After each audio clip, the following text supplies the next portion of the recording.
नमस्कार, श्री स्वामी समर्थ. स्वागत आहे तुमचं माझ्या शिवस्वामी या भक्ती चॅनलवरती. तर आजचा दिवस तुम्हाला खूप छान, सुखाचा, आनंदाचा जावो ही स्वामींच्या चरणी प्रार्थना करते आणि आजच्या या नवीन व्हिडिओला सुरुवात करते.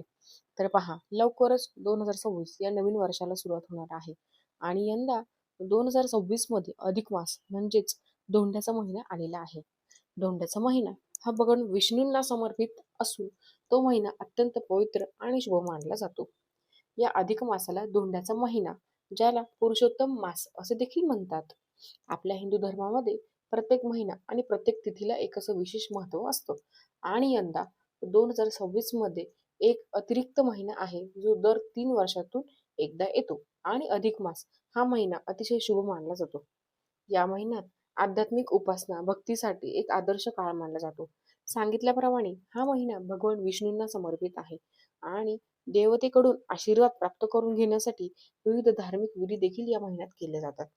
या अधिक मासाची उत्पत्ती प्राचीन काळापासून झालेली आहे आणि जेव्हा अधिक मास ज्या वर्षामध्ये येतो तेव्हा त्या वर्षी 12 महिने नसून 13 महिन्यांचं पूर्ण वर्ष हे पूर्ण होतं. तर यंदा 2026 मध्ये अधिक मास हा कधी सुरू होणार आहे, कधी समाप्त होणार आहे, तसेच या महिन्यात कोणते शुभ कार्य करावे, कोणते शुभ कार्य हे आवर्जून टाळावे, तसेच या महिन्यात मुलीने आईची ओटी का भरावी आणि ती कशी भरावी, तसेच ओटी भरताना मुलीने आईसाठी ही एक महत्वाची वस्तू नक्की घ्यायची आहे. तसेच आपण या अधिक महिन्यामध्ये जोडव्यांमध्ये भर टाकत असतो. आपली जोडवी जी आहे तर ती सुद्धा बदलत असतो. तर ही जोडवी बदलताना तुम्हाला ही एक चूक आहे. जर ती ती जी चूक आहे तर ती तुम्हाला अजिबात करायची नाही. तसेच या अधिक मासात अजून कोणत्या महत्त्वाच्या गोष्टी आहेत याबद्दलची संपूर्ण माहिती आज या व्हिडिओमध्ये मी तुमच्यासोबत शेअर करणार आहे.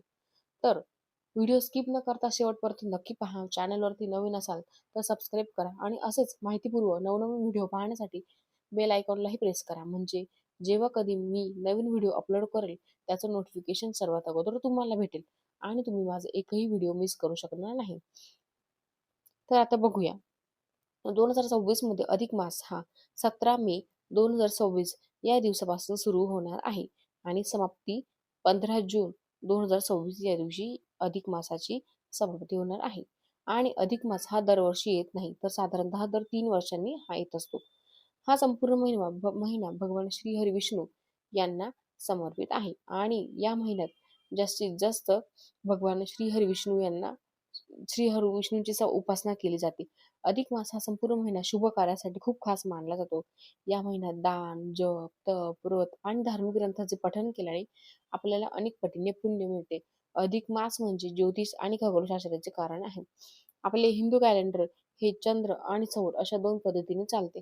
चंद्र वर्ष हे 353 दिवसांचे असते आणि सौर वर्ष हे 365 दिवसांचे असते.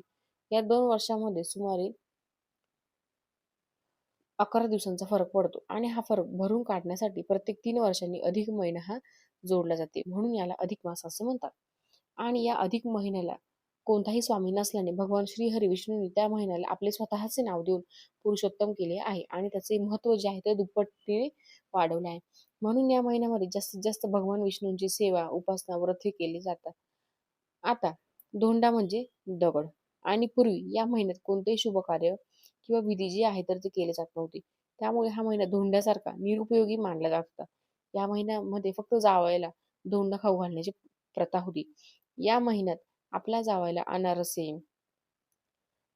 किंवा म्हणजे अनारसे दान केले जात होते आणि अजूनही ती प्रथा आपल्याकडे चालू आहे. म्हणूनच या धोंड्याच्या महिन्यात खास करून लेक आणि जावयाचा मानपान हा केला जातो.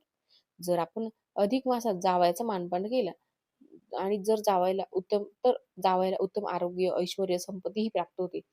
या महिन्यात दान करणे हे अत्यंत शुभ आणि पुण्यकारक मानले जाते आणि म्हणूनच या महिन्यात आपल्या यथाशक्ती जे काही दान होईल तर ते आपल्याला आवर्जून करायचं असतं. ज्यामध्ये तुम्ही अन्नदान, वस्त्रदान किंवा 33 वस्तूंचे दान हे आवर्जून करावे. या अधिक महिन्यात ओम नमो भगवते वासुदेवाय नमः या मंत्राचा जास्तीत जास्त जप करा. तसेच भगवान श्री हरी विष्णूंचा विष्णू सहस्रनामाचं पठण सुद्धा करा किंवा भगवद्गीतेचं पठण करणे अत्यंत लाभदायक आहे. तसेच या अधिक मासात शक्य असेल तर तीर्थक्षेत्रांना भेट द्या. पवित्र नद्यांमध्ये स्नान करणे अत्यंत शुभ मानले जाते. आता हा अधिक मास अतिशय पवित्र आणि शुभ असला तरीही या महिन्यात काही गोष्टी आहेत ज्या की आपल्याला आवर्जून टाळायच्या असतात. की काही गोष्टी या महिन्यामध्ये केल्या जात नाही. जसे की बघा, या अधिक महिन्यामध्ये विवाह करणे, नामकरण करणे, गृहप्रवेश करणे, भूमिपूजन यासारख्या शुभ आणि नवीन कार्यांची सुरुवात करणे टाळावे. कारण याला निकृष महिना असं म्हटलं जातं आणि म्हणूनच या महिन्यात यासारख्या गोष्टी चुकून देखील करू नयेत. आता या अधिक मासात सगळ्यात जास्त महत्त्वाची गोष्ट आहे तर ती म्हणजे आईची ओटी भरणे. तर प्रत्येक मुलीने या अधिक महिन्यामध्ये आपल्या आईची ओटी जी आहे तर ती नक्की भरायची आहे. कारण या महिन्यात आईची ओटी भरायला खूप जास्त धार्मिक महत्त्व सांगितले गेले आहे. आपल्या जन्मदाता आईच्या ऋणांची जाणीव ठेवणे, तिच्याबद्दल कृतज्ञता व्यक्त करणे आणि तिला दीर्घायुष्य लाभो, जन्मोजन्मी मला हीच आई मिळावी यासाठी प्रार्थना करणे हा एक मुख्य उद्देश आहे. त्यामुळे आईची ओटी भरण्यामागे आहे. आणि असेही आपण काही अशा खास वस्तू ज्या आहेत तर त्या आपल्या आईसाठी घेत नाही.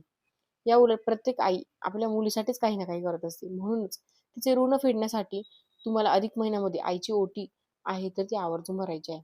ज्योतिषशास्त्रानुसार असे म्हटले जाते की अधिक महिन्यात आईला केलेले दान हे थेट भगवंताकडेच पोहोचते असे मानले जाते.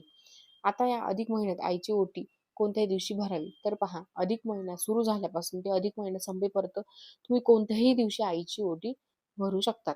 असं काही नाही की वैयक्तिक हा दिवस आहे. जेव्हापासून तुम्हाला अधिक महिना सुरू होतोय लास्टपर्यंत तुम्ही कधी पण ही ओटी भरू शकताय.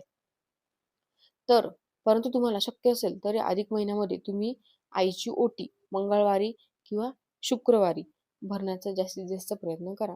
कारण आपण देवीची ओटी देखील मंगळवारी आणि शुक्रवारी भरत असतो आणि आपली आई ही देखील देवीपेक्षा कमी नाही. म्हणूनच आपण शक्यतो मंगळवारी आणि शुक्रवारी भरू शकताय. परंतु या दिवशी नाही शक्य झाले तर तुम्ही आठवड्यातल्या कोणत्याही दिवशी आईची ओटी भरू शकताय. असं काही नाही. तुमच्या सोयीनुसार तुम्ही करू शकता. आता आईची ओटी भरण्यासाठी तुम्हाला तांदूळ, खण, नारळ, ब्लाऊज पीस, सुकामेवा, सौभाग्याच्या वस्तू जसे की हळदी-कुंकवाचा करंडा, हळदी-कुंकू, हिरव्या रंगाच्या बांगड्या, कंगवा यासोबत तुम्हाला काही गोड पदार्थ जे आहेत तर ते सुद्धा घ्यायचं आहे. ज्यामध्ये तुम्ही अनारसे घेऊ शकता किंवा ते इतर कोणताही गोड पदार्थ घेतला तरी चालेल. परंतु अधिक मासामध्ये अनारसाला खूप महत्त्व असतं. म्हणून अनारसे घेण्याचा जास्तीत जास्त प्रयत्न करा. तसेच मुलींनी आईला नवीन वस्त्र द्यावी. नवीन एखादी साडी जी आहे तर ती देखील आईसाठी खरेदी करावी. आईला पाटावर बसवून तिला हळदी-कुंकू लावावे.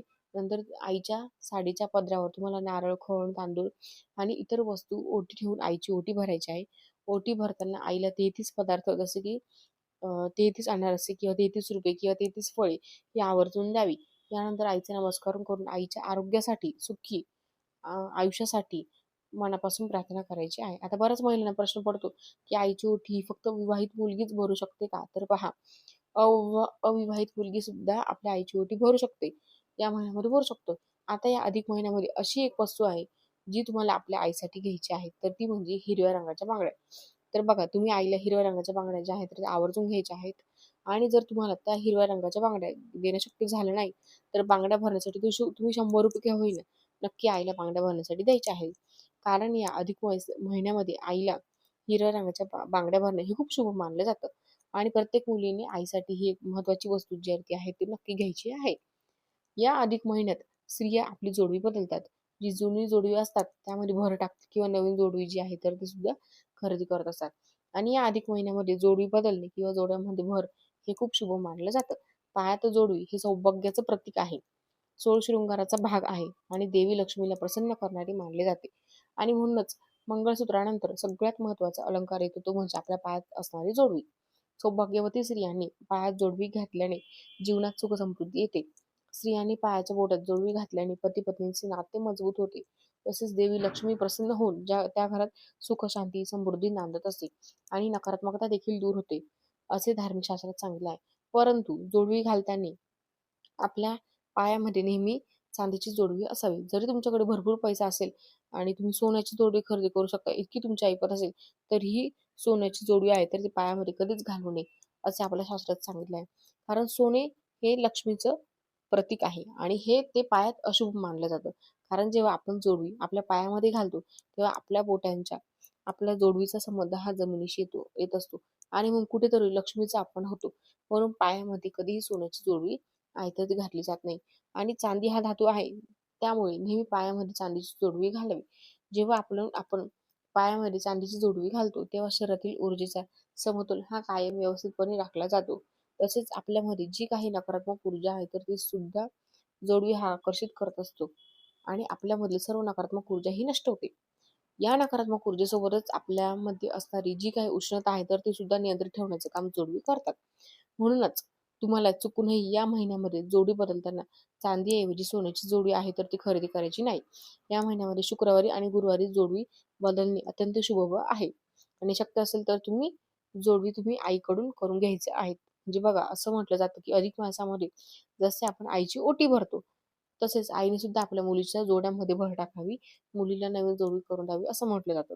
म्हणून तुमच्या आईला शक्य असेल तर तुम्ही नक्कीच आईकडून तुम्ही जोडवी करून घ्यायची आहेत. परंतु आईला शक्य नसेल तर तुम्ही स्वतः जोडवी केली तरी सुद्धा चालेल. या या पवित्र महिन्यात छोटीशी चूक सुद्धा आपले पुण्य जे आहे तर ते हिरकावून घेऊ शकते आणि म्हणूनच आपल्याला या अधिक महिन्यामध्ये अशा काही चुका आहेत ज्या आवर्जून टाळायच्या आहे. या महिन्याच्या काळात आपले स्वामी भगवान श्री हरी विष्णू यांची सेवा ही नेमकी कशी करावी जेणेकरून आपल्याला या सेवेचे संपूर्ण फळ प्राप्त होईल. अधिक मासात तप आणि संयमाचा महिना आहे. यामुळे या काळात भौतिक सुखांशी संबंधित काही गोष्टी टाळल्या पाहिजेत. या महिन्यात सांगितल्याप्रमाणे जे शुभ कार्य आहे तर ते वर्ज करावे. जसं की गृहप्रवेश असेल, नामकरण सोहळा असेल ज्या काही गोष्टी मी तुम्हाला अगोदर सांगितल्या त्या पूर्णपणे तुम्हाला वर्ज करायच्या आहेत. तसेच भगवान विष्णूंची सेवा करत असताना आपल्या शरीरात आणि मनात शुद्धता असणे हे देखील खूप महत्वाचं आहे. त्यामुळे हा संपूर्ण महिन्यात तुम्हाला मांसाहार, मद्यपान, कांदा, लसूण, शीळ अन्न खाणं आवर्जून टाळावे. जास्तीत जास्त सात्विक फलाहार करावा. तसंच या महिन्यात नवीन वस्तूंची खरेदी करणे किंवा मोठी मालमत्ता खरेदी करणं हे आवर्जून टाळावे. या महिन्यात केलेले कार्य हे लगेच फलदायी होत नाही.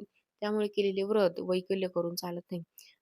तर वाणीची शुद्धता असणं सुद्धा खूप आवश्यक आहे. या काळात कोणाशीही वाद घालू नका, अपशब्द बोलू नका, कोणाशी खोटं बोलू नका, शांती, संयम आणि मधुर भाषा वापरा. हा महिना दान धर्मासाठी ओळखला जाणार आहे. त्यामुळे या महिन्यात दान करणे हे खूप शुभ मानले जाते.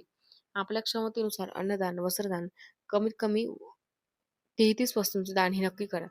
दान करताना मनात कोणताही स्वार्थ तुम्ही ठेवू नका. तसेच या काळात तुळशीची पूजा करणे अतिशय शुभ मानले जाते. कारण तुळस ही भगवान विष्णूंना अतिशय प्रिय आहे. परंतु बरेच लोक रविवारी सुद्धा तुळशीला पाणी घालतात. ही चूक तुम्हाला आवर्जून टाळायची आहे. रविवारी आणि एकादशीला तुळशीला कधीही पाणी घालू नये. यामुळे अधिक मासाचे फळ जे आहे तर ते प्राप्त करण्यासाठी आपल्याला भगवान विष्णूंची निष्ठापूर्वक सेवा करायची आहे. यालाच पुरुषोत्तम उपासना असे म्हणतात. तसेच या महिन्यात दररोज सकाळी संध्याकाळी आपल्याला श्री विष्णूंचा जप करायचा आहे किंवा ओम नमो भगवते वासुदेवाय नमः या मंत्राचा जप करायचा आहे. श्रीमद भगवद्गीता किंवा रामायण यापैकी ग्रंथाचे वाचन जे आहे तर ते आवर्जून करायचे आहे. या महिन्यात दीपदानाला खूप महत्त्व आहे. दररोज संध्याकाळी तुळशीपाशी किंवा मंदिरात तुपाचा दिवा हा नक्की लावा. या महिन्यात या छोट्या-छोट्या गोष्टी ज्या आहेत आपल्याला रोज करायच्या आहेत. तसेच भगवान श्री हरी विष्णूंना पिवळ्या रंगाची फुले अर्पण नक्की करा. त्यांना नैवेद्य अर्पण करा. भगवान श्री हरिविष्णूंच्या मूर्तीला पंचामृताने अभिषेक करा. ते शक्य नसेल तर शुद्ध पाण्याने अभिषेक केला तरी सुद्धा चालेल. या अधिक मासामध्ये तुम्हाला या काही चुका आहेत त्या टाळायच्या आहेत. सांगितल्याप्रमाणे तुम्हाला भगवान श्री हरिविष्णूंची सेवा देखील करायची आहे. तर या पद्धतीने अधिक मासामध्ये या गोष्टी केल्या तर नक्कीच अधिक मासाचे संपूर्ण फळ हे तुम्हाला प्राप्त होईल. ही अत्यंत महत्त्वाची माहिती मला तुमच्यासोबत शेअर करायची होती. व्हिडिओ तुम्हाला आवडला असेल तर लाईक करा. चॅनलवरती नवीन असेल तर सबस्क्राईब करा आणि हा व्हिडिओ जास्तीत जास्त शेअर करा. चला तर मग भेटूया अशाच एका पुढल्या एका नवीन व्हिडिओतर्फे. तोपर्यंत सर्वांना श्री स्वामी समर्थ.